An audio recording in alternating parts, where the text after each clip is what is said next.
Olá, eu sou Andressa Martins, CEO do Festival Mundial de Publicidade de Gramado, e hoje eu estou aqui no Tracto Show para falar com dois convidados que já são, né, não são novidade na casa, Flavinho e o Léo.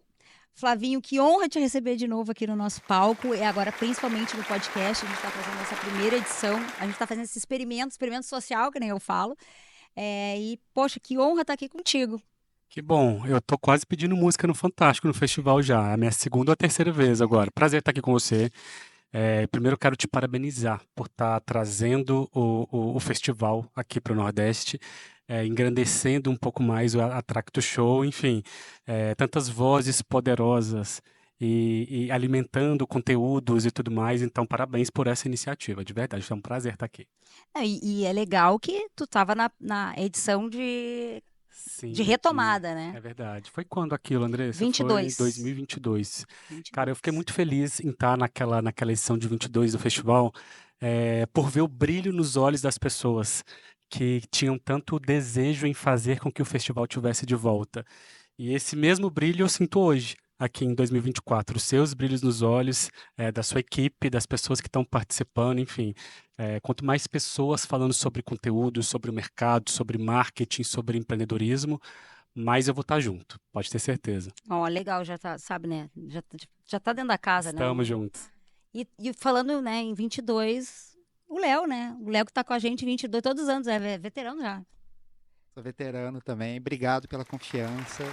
Eu há 3 anos também apoiando na curadoria do festival, trazendo um pouco do meu lado corporativo, como Globo, do meu lado pessoal também, né, de empreendedor, e vivendo isso com vocês. Assim, estou bem feliz de estar aqui também, né? Acho que é um casamento ótimo da Tracto com um festival mundial de publicidade de Gramado, assim, É bom ouvir dando isso de certo. vocês, né? Porque quem tá em 22 para agora, dá para ver que o festival tá acontecendo com o festival exatamente o que a gente planejou, né? Porque vocês fazem parte disso, né? O Flavinho teve uma super participação lá em 22, foi a nossa primeira casa de vidro, né? A gente Verdade. fez junto, né? E é incrível como a casa de vidro marcou tanta gente. Foi um sucesso aquele projeto. Na verdade, assim, essa ideia de casa de vidro eu tenho tentado levar para o maior número de eventos que eu participo. Eu acho que as pessoas estão carentes de bons conteúdos, mas nem todo conteúdo fica em cima do palco. Eu acho que esse é o conceito da casa de vidro. Geralmente a gente tem 40 minutos, 1 hora em cima de palco, e às vezes essas histórias são tão boas que a gente precisa prolongar essa narrativa, esse bate-papo.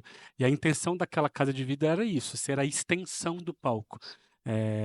Aquela sensação de que eu queria assistir mais essas pessoas, eu queria continuar ouvindo, né? O FOMO, eu preciso de mais conteúdo. E quando a gente trouxe essa ideia da casa de vidro, era eu preciso escutar mais, eu quero me aprofundar um pouco mais nesse assunto. E eu acho que a gente está vivendo exatamente esse momento de hiperdigitalização de tudo. É tudo muito short, é tudo muito curto, tudo é uma enxurrada de vídeos muito rápidos, que às vezes a gente precisa parar e ter esse tempo, a gente precisa escutar com calma. Eu acho que é por isso do sucesso dos podcasts, dos cortes e tudo mais, que a gente precisa se aprofundar. E a ideia da Casa de Vida era justamente essa. A casa de vidro para mim era tipo um Rock in Rio. Saiu do palco, a gente tem que pegar aquela entrevista, né, onde o cara tá falando qual foi a sensação, o que sentiu de estar naquele palco. É um conteúdo para estar em contato também, né? Que acho que isso é conteúdo também, né? Para além do palco, para além do que está digitalizado, você tá com as pessoas assim. E acho que isso é uma característica do festival também. Então, a gente viveu esse em Gramado, a gente está vivendo isso aqui. Então, você poder descer, circular e conversar com pessoas diferentes é bom para a gente, assim, né? Porque eu acredito que não tem uma simetria, é muito igual, assim, e a gente precisa trocar e precisa evoluir com pessoas que são diferentes de nós, assim. E acho isso que é um valor nosso do festival, assim, a gente pode viver isso aqui, pôde viver isso em Gramado, e acho que eu espero que a gente possa seguir dessa maneira também. A gente já tem uns outros lugares que a gente vai vir a divulgar, né? Porque a gente, não Sim, adianta, sim. a gente se uniu, a gente já sabe que o negócio vai Não voar, vai né? Vai parar, né? render, né? Não, e é legal que a gente tá falando, é muito legal porque assim, pô, o projeto da Casa de Vidro, que foi uma casa em frente aonde aconteceu o festival, ela era uma casa no meio da Rua Coberta, que é o epicentro de Gramado, onde as pessoas passavam toda hora, principalmente quando tinha alguma celebridade, a galera toda vinha para parecia um Big Brother aquilo, né? E ali rolavam muitas entrevistas, como o Flavinho falou, pós-evento. E a gente, é, o conteúdo do palco sempre foi muito elogiado, muito elogiado. Então, quando a gente fala de conteúdo, eu vou perguntar para ti, Léo, porque foi um cara que sempre é o nosso curador mor, onde a gente subdivide, né, as trilhas e depois cada um pega uma trilha para cuidar. Que nem o Flavinho também já foi curador, né, da Creators Economy. E a partir dali também fez com a gente lá a Casa de Vidro. Como funciona esse processo criativo assim do festival para ti? Como é que é isso para ti assim para a gente conseguir chegar nessa curadoria que é o que eu mais escuto, que é o melhor evento de conteúdo do país? Obrigado. Assim, acho que é o lugar onde eu consigo unir, né, minha carreira na Globo, que me permite ter acesso a muitas pessoas, a muito conteúdo, né, a muita informação, e a gente acaba trazendo isso, e minha carreira como pesquisador fora, assim como o Flávio tem um livro publicado, também eu tenho um livro de observação de espírito do tempo, de Zeitgeist, então a gente sabe o que está acontecendo, né? Então sempre tem um tema no ano que a gente consegue aproximar pela comunicação e trazendo as pessoas também que vão contribuir para aquele tema. E quando você vai ver esse tema, ele é inovador no país e ele está presente, de certa forma, em sincronicidade com outros eventos no mundo. E acho que a gente consegue estar bem alinhado nesse sentido, né, conectando os profissionais brasileiros ao que está sendo discutido na comunicação em nível global, assim.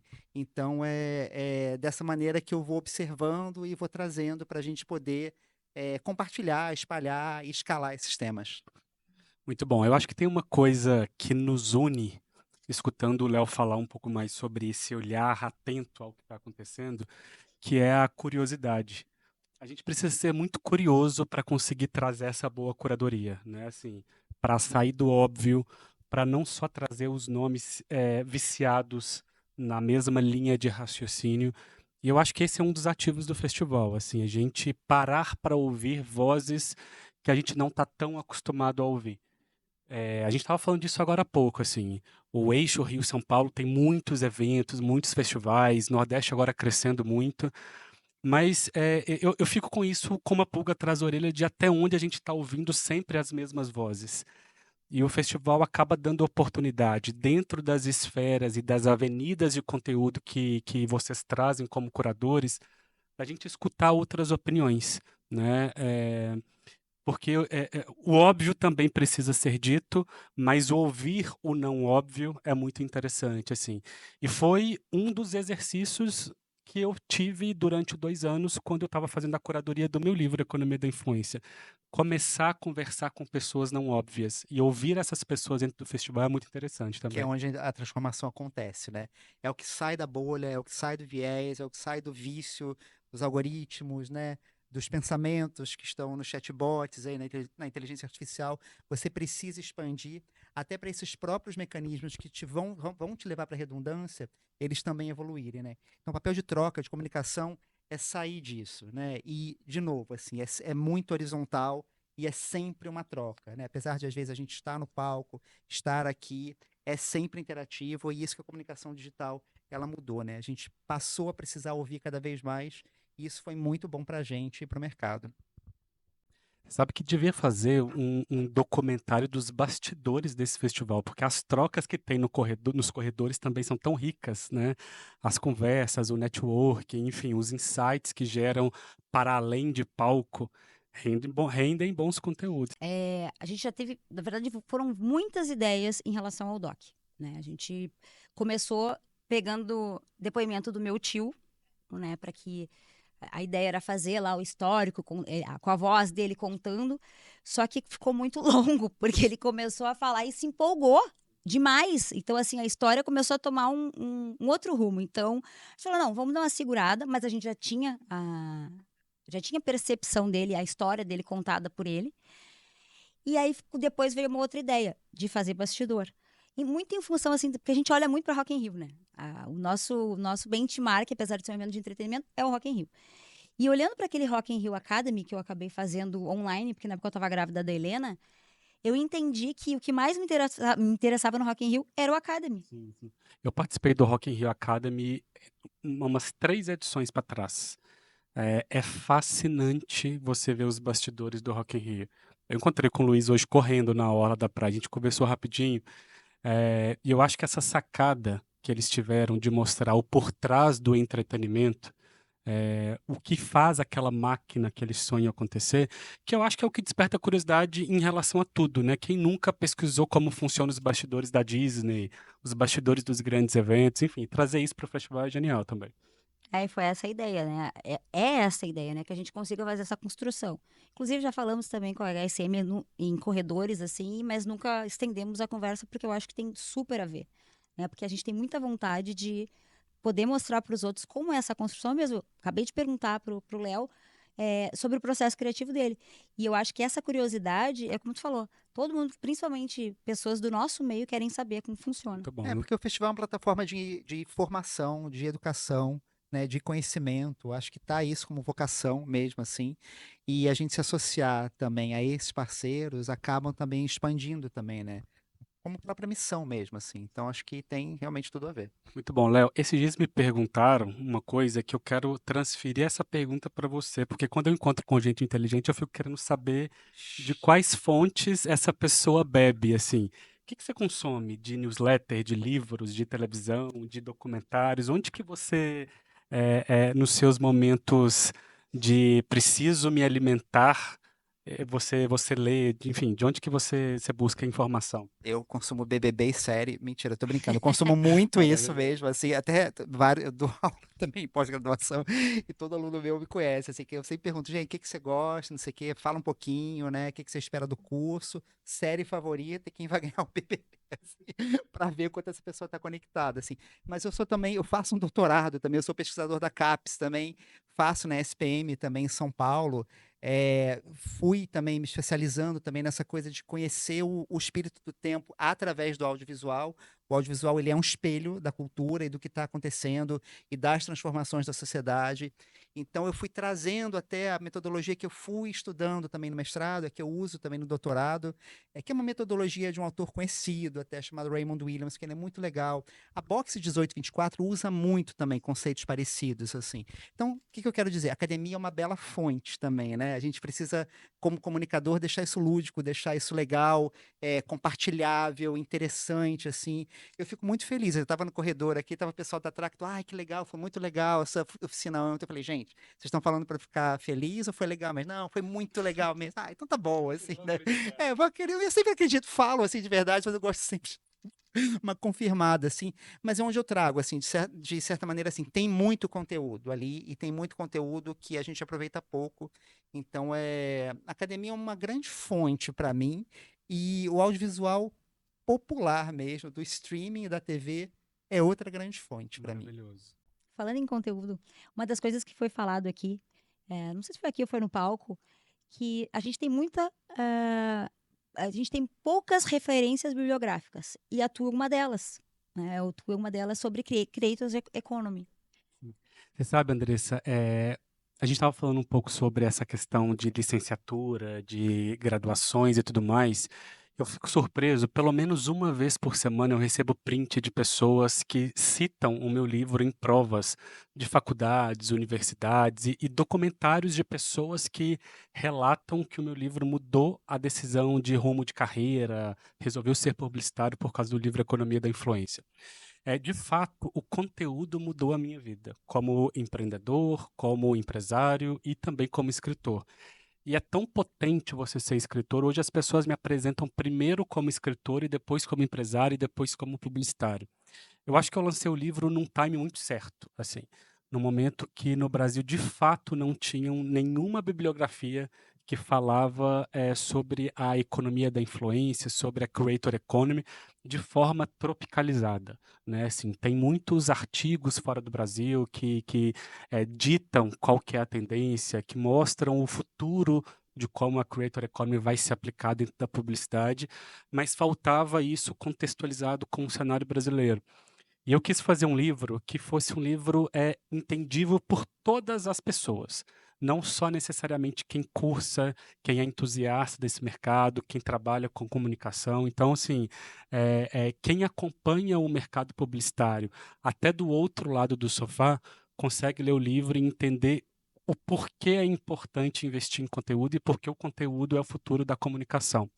Então, quando a gente fala desse cenário de narrativas e de conteúdo, isso mudou a minha vida porque eu produzir conteúdo em formato de livros me ajudou a colocar o meu raciocínio materializado em um material, mas eu acho que ajudou muito mais outras pessoas a abrir a cabeça de entender como que isso funciona, assim. Então, é de fato um filho para mim ter esse livro, e eu acho que ele chegou na hora certa. Não, e realmente tu foi um pai, porque eu acabei de falar. A referência bibliográfica, tu foi o primeiro. Sim. Tem uma série de fatores e sorte também nesse meio do tempo, assim. Eu fiquei 1 ano e 8 meses escrevendo esse livro. Quando eu trouxe a Editora Gente para ser a minha editora, eles falaram assim: "Flávio, todos os nossos autores, permeiam esse assunto, mas ninguém tem profundidade para falar disso como você". Então eu fiquei trazendo, referência de todos os meus artigos de 2 anos para trás, aprendizados dos meus clientes, porque o legal do livro é que eu também trago cases do que não dá certo dentro do mercado da influência. E o que eu não queria era criar promessas com o livro. Você não vai ler o livro e aprender a ser um influenciador e ficar rico sendo influenciador. O livro é muito mais do que isso. É a gente mostrar dentro de uma jornada como a publicidade chegou nesse formato de conteúdos como uma forma de meio de mídia e de marketing também. E eu acho que eu lancei de fato na hora muito certa, o nome foi muito assertivo, as faculdades me procuraram, então assim, hoje eu dou mentorias para a SPM, dou aulas na PUC, nas graduações ligadas a esse setor, porque nem as faculdades tinham disciplinas que falavam sobre marketing de influência. Então, elas também estão entendendo e aprendendo junto com esse material qual que é o futuro. Inclusive, eu acho que o primeiro curso de economia de influência Sim, sim. foi com a tua Sim, curadoria, não foi? eles fizeram a PUC criou um curso chamado Economia da Influência como graduação, que, enfim, eu tive a sorte de ser o nome do meu livro, então não tinha nem como eles não me chamarem para estar junto, né? Então, eu ajudei na curadoria dos professores, criei algumas aulas, criei algumas trilhas que os alunos poderiam escolher dentro do processo da graduação tecnológica, uma graduação de 2 anos e meio. Enfim, eu acho que o deixar esse legado é muito importante A também. grade curricular é cada capítulo do livro? Não, não é, mas poderia ser. A grade curricular, inclusive, desse curso é muito legal, porque são inúmeras aulas que você pode escolher por qual viés você quer cursar. Então, se você quer ir para o lado mais audiovisual da economia da influência, você escolhe umas aulas específicas. Se você quer ir para um lado mais empreendedor ou influenciador, você escolhe outras aulas. Então, o aluno ele vai moldando a sua especialização de acordo com o que ele quer dentro do cenário da influência. É muito legal o curso. Que demais. Falando no livro, né, o Léo, no último festival, inclusive, eu recebi o livro do Léo. Pré-festival, né? Porque o Léo é especialista em conteúdo, né? Em branded content. Então fala Sim. pra gente, Léo, enfim, um pouquinho sobre o teu livro também. Falo também, assim, é muito parecido um pouco a sua trajetória, porque você não tinha uma bibliografia sobre branded content no Brasil, nem no mundo, né? É uma característica um pouco do nosso mercado. Você tem muita visão empírica, muita narrativa pessoal, opinativa, mas pouca metodologia que você possa fundamentar e que as pessoas possam usar e espalhar. Bom, eu escrevi esse livro foi em 2019, foi durante o meu mestrado, não tem nada a ver com a minha dissertação de mestrado, mas foi muito ali, né, bebendo de muita coisa que eu estava vendo nesse contato de novo com a academia. Eu passei 10 anos nessa linha de frente, na Globo também, montando o projeto para o mercado. Assim, falei, nossa, então eu tenho toda a experiência e consigo agora fundamentar. E acabei fazendo isso. Foi um livro publicado pela editora Sumos, que é minha editora, publicou outros livros depois. E foi muito bom, que é o livro também que eu uso como curso, é o curso que eu dou na pós-graduação da Casper Libero. É também a base, eu dou esse curso online também para quem quiser comprar, um curso livre, é a base para oficina também que eu faço remotamente. E assim como você falou, é muito legal, muito prazeroso, porque ainda mais para a gente que tem também um lado acadêmico, você tem no Google Scholar e na CAPES, você precisa pontuar. Né? Então você tem também meritocracia na academia e é super complicado porque você precisa fazer pontos também para se qualificar como acadêmico. E no Google Scholar você vai vendo as citações quando usam nossos livros, você vai aumentando a pontuação, né? Então também é muito legal quando a gente vê isso crescendo, você vê os reviews também, né, na Amazon, isso acaba acontecendo muito, né, também. Então é uma... E assim como você falou Você fica também... lendo os reviews do seu livro? Não muito, assim. Eu Às vezes eu procuro é, também, eu eu vou fico dando uma preocupado. Quando pesquisada. aparece o review novo, ai meu Deus, quantas estrelinhas? Subiu de estrelinha, caiu de estrelinha, assim, né? mas é legal porque você também tem a ver com legado, né? E acho que isso, nesse momento de carreira, é muito do que eu quero deixar também. Eu já ouvi falar muito dos seus livros, inclusive. Obrigado. Eu já li o seu, ganhei lá no No festival Sim, em festival. 2022. E tem um quadrinho do seu livro que eu sempre uso, da comparação das gerações, assim, eu sempre sim, uso. sim. Acho ele Você sabe que bem aquilo até já didático. está desatualizado, né? Assim, Mas ele fundamenta de uma maneira prática. Gente, vamos pensar, não é só esse recorte, são recorte geracional, outros recortes. Sempre uso em cria aula uma linha também. de raciocínio inicial, Sim, né? Muito bom. sim. Esses dias eu falei com a editora que a gente precisa dar uma atualizada, Uma porque repaginada. se falando de influência, todo ano aparecem coisas novas, né? Agora a gente falando um pouquinho de visão do futuro, né? E pegando o livro até como gancho, porque o mercado ele muda todo o tempo. Todo o tempo a gente está em constante evolução. Como é que tu vê? Qual o objetivo agora? Quais são os próximos passos em relação ao livro e essa mudança do mercado? Sim. É uma preocupação minha, assim. Eu queria muito que o livro não ficasse datado, né? Que não fosse um livro temporal. Mas, de fato, o mercado de influência é 5 anos em um. As coisas acontecem muito rápido, plataformas mudam, algoritmos, tendências, gerações e tudo mais. Então, tem a possibilidade da gente lançar uma versão 2.0 atualizada. Enfim, eu já estou trabalhando nisso e já estou escrevendo o próximo livro, assim, que vai trabalhar também com o universo da economia, não da influência, mas sobre um outro viés, da comunicação, que acredito que vai ser um complemento para quem leu o primeiro livro. E quando se fala de futuro da comunicação, de conteúdo e do mercado da influência como um todo, a minha grande aposta agora, Andressa, é semear e ajudar as pessoas que estão começando a trabalhar nesse mercado. A gente está lançando um projeto agora na Mfield que chama Draft Mfield, que é uma aceleradora de 10 startups do universo da Creator Economy. Então a gente vai levar essas 10 startups para dentro do escritório para um programa de 15 semanas com mentores, conselheiros e tudo mais, para ajudar essas startups a se escalarem, a crescerem, enfim. Eu acho que uma das minhas missões, parte dela, eu comecei com o livro, mas é ajudar a semear e fazer com que outras pessoas consigam atingir esse ápice da Creator Economy também. Então, tem Puxa, que coisas boas massa. vindo. Devolver para o mercado o que tu recebeu, né? E junto com o livro, eu acho que é um combo aí do ecossistema da gente conseguir fomentar e ajudar a compartilhar conhecimento. Demais, demais. Olha, eu fico, tu sabe que eu admiro demais o trabalho da Field. Não só por ser nossa parceira, não só por ter estado com a gente desde o início, mas por também acompanhar a evolução de vocês, né? Quando eu conheci a Mfield já era uma referência e eu só vejo vocês evoluírem cada vez mais. Então isso é muito bacana, porque essa tua entrega, né, pro mercado e a vontade de ajudar outras pessoas, eu acho que é o que move vocês, né? É a engrenagem, né? Entender que vocês, quanto mais ter pessoas que fazem com tanta qualidade e faz bem para nós, né? Para o nosso mercado. Que bom. Acho que é uma das nossas missões. Vamos crescer juntos, essa é a ideia. Legal. E você, Léo? Bom, eu venho pensando no futuro para a gente como profissional de comunicação. É o que eu venho investigando, pesquisando. Eu estou na frente de duas pessoas que são empreendedoras, então, né, isso tem a ver muito com a minha pesquisa atual. Vocês têm uma materialidade do trabalho de vocês que para outros profissionais que estão alocados em empresas de comunicação, como é o meu caso, né, é um pouco diferente. A gente tem cargos de gestão, né, e todo cargo de gestão, ele às vezes carece da materialidade, né? A gente está muito em funções que precisam aumentar a produtividade e isso mexe também. E outras pessoas também no mercado de comunicação, às vezes estão em funções, né? Não são empreendedores, não estão contratados, estão em funções até precarizadas também. E eu estou pesquisando como isso mexe com a identidade dos profissionais desse mercado, né? E o que, que vai acontecer em função disso. Então, venho observando isso. Hoje eu estava no palco aqui e foi interessante, porque a gente estava falando de inteligência artificial.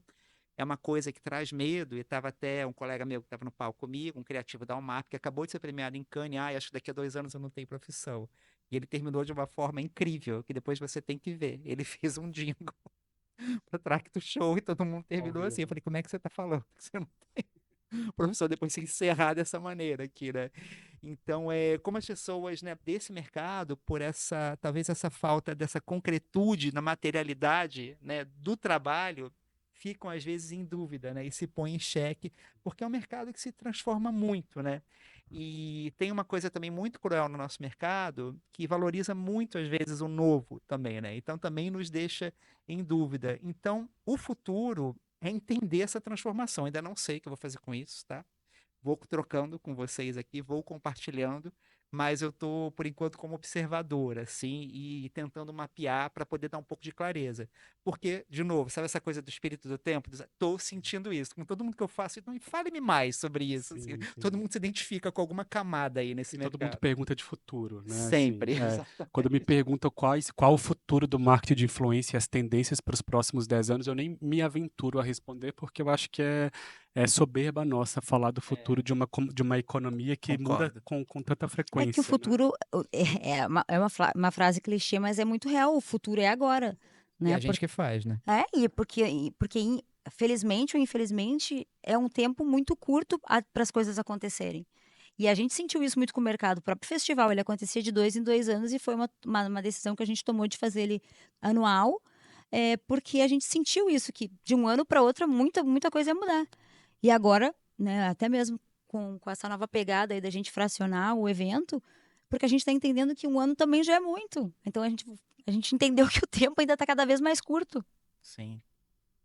Muito bom, prazer estar aqui, Andressa. Parabéns de novo pelo projeto. Enfim, espero que você consiga inspirar outras pessoas como você consegue nos inspirar. Imagina, Inspirar e gente. espalhar todo esse conhecimento e essa Olha, pessoa que você é. Imagina, eu tenho muito a agradecer, né, novamente a vocês, primeiro por terem comprado a ideia lá desde o início, né? Então a gratidão não é desse ano, tá, gente? A gratidão não é só do agora, é desde sempre, porque vocês estiveram com a gente desde o início, vocês continuam aqui com a gente, agora nessa ideia do podcast, né, que é para a gente fazer, na verdade o podcast agora é a nossa nova casa de vidro, para poder fazer disso uma extensão, né, do nosso palco, para as pessoas que querem saber um pouquinho mais, ter curiosidade, um pouquinho mais de vocês também, e é muito bom ter vocês aqui com tantas entregas e principalmente escritores, porque biografia, o Léo, doutorado, tipo, das pessoas mais inteligentes dentro do festival estão Chique sentados aqui demais esse comigo. podcast, esse mesa cast aqui, né? Já é mesa que já tá no outro patamar. Cadeira Cast. Chegamos ao fim a mais um episódio do podcast do Festival Mundial de Publicidade de Gramado, aqui com o Flavinho e com o Léo. Fiquem ligados que vem muito mais por aí.